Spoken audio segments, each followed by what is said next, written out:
On continue avec les factorisations suivantes. Donc ici, l'expression f. Donc j'ai toujours en tête que j'ai deux possibilités, soit factorisation en trouvant un facteur commun, soit factorisation avec l'identité remarquable a carré moins b carré. Ici, a carré moins b carré, on ne retrouve pas du tout de carré, donc on abandonne cette idée. Par contre, facteur commun, on en voit de manière évidente, qui est le bloc x-3 ici, que je retrouve dans les deux parties d'expression. Donc je récupère ce facteur commun x-3, puis j'ouvre des grandes parenthèses dans lesquelles je vais mettre tous les autres termes dans l'ordre où ça se présente, donc à savoir le x plus 4, le moins et le 5 moins 2x. Le facteur commun lui reste devant. Maintenant, dans cette grande parenthèse ici, je vais travailler pour simplifier un peu l'écriture. Donc là encore, comme dans le précédent, j'ai une petite parenthèse, un moins et une autre parenthèse. Donc pour supprimer ces petites parenthèses, surtout celle-ci qui est précédée d'un signe moins, il va falloir que je change les signes. Donc ici, c'était 5, ça va devenir moins 5. Et ici, c'était moins 2x, ça va devenir plus 2x. Donc ça donne ceci. X plus 4, moins 5 et plus 2x. Ce qui me permet de regrouper les termes de la même famille, à savoir le x avec le 2x, qui va me faire 3x, et le plus 4 avec le moins 5, qui va me faire moins 1. Donc factorisation ici encore avec la méthode facteur commun. Ce facteur commun, c'était x moins 3. Alors, sur l'expression g, ici, toujours les deux méthodes en tête, soit je factorise en trouvant un facteur commun, soit je factorise avec l'identité remarquable. Donc ici, facteur commun, de manière évidente, il n'y a pas x en commun, parce qu'on le trouve ici, mais on ne le retrouve pas dans le premier terme. Et si je décompose le 16 et si je décompose le 25, il n'y a pas moyen de mettre un nombre en commun, puisque 25, je n'ai pas 36 solutions, ça fera 5 fois 5, et que 16 n'est pas dans la table de 5. Donc je n'ai pas de facteur commun. Je vais donc essayer de travailler avec l'identité remarquable. L'identité remarquable qui est donc a carré moins b carré, je l'ai ici juste en dessous, et on avait dit tout à l'heure que ça se factorisait sous la forme a moins b facteur de a plus b. Donc je dois reconnaître ceci, j'ai déjà le moins qui est plutôt rassurant, ensuite je dois reconnaître un carré et un autre carré. Le 16, est-ce que je peux le reconnaître sous forme de carré? Là tout de suite comme il est écrit non, mais je peux penser à 4 fois 4, ça fait 16, donc je peux écrire le 16 sous la forme 4 au carré. Donc ça me fait déjà la partie de l'identité ici reconnaissable. Ensuite le moins, tout va bien. Le 25x au carré, qu'est-ce qui est au carré pour l'instant? C'est que le x. Le 25, lui, c'est un nombre. Ce nombre-là, est-ce que je peux lui aussi considérer que c'est un carré? Bien sûr, puisque 5 fois 5, ça fait 25. Donc le 25x au carré, cet ensemble-là, c'est un carré et c'est le carré de 5x.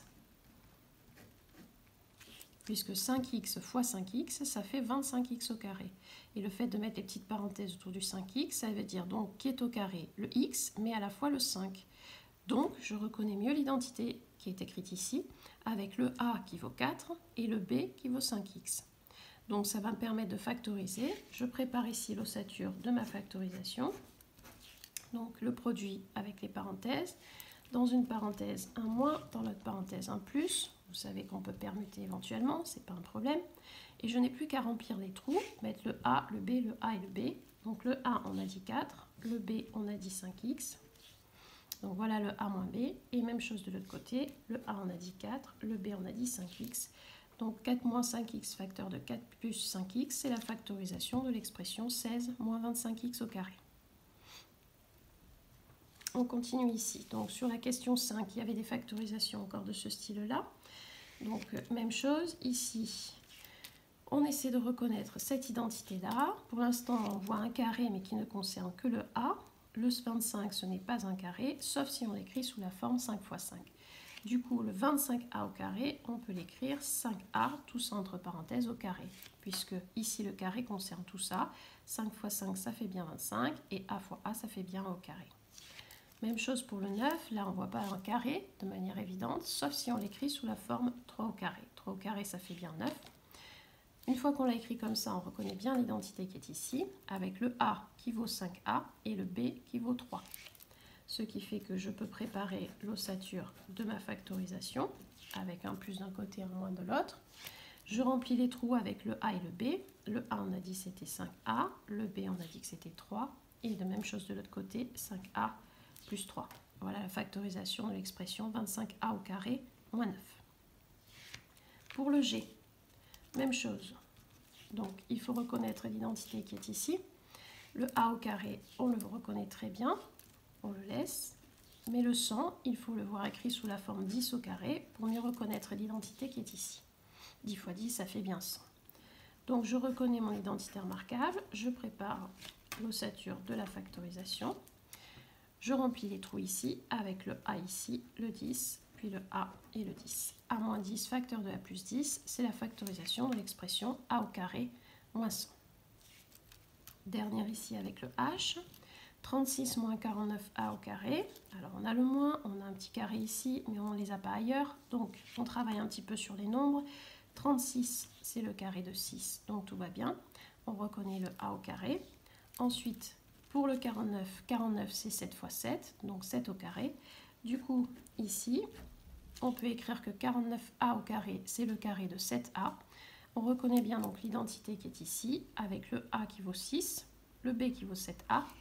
On peut donc factoriser en préparant l'ossature ici, 1 moins, 1 plus, on remplit les trous, 6 moins 7a de ce côté et 6 plus 7a de celui-ci.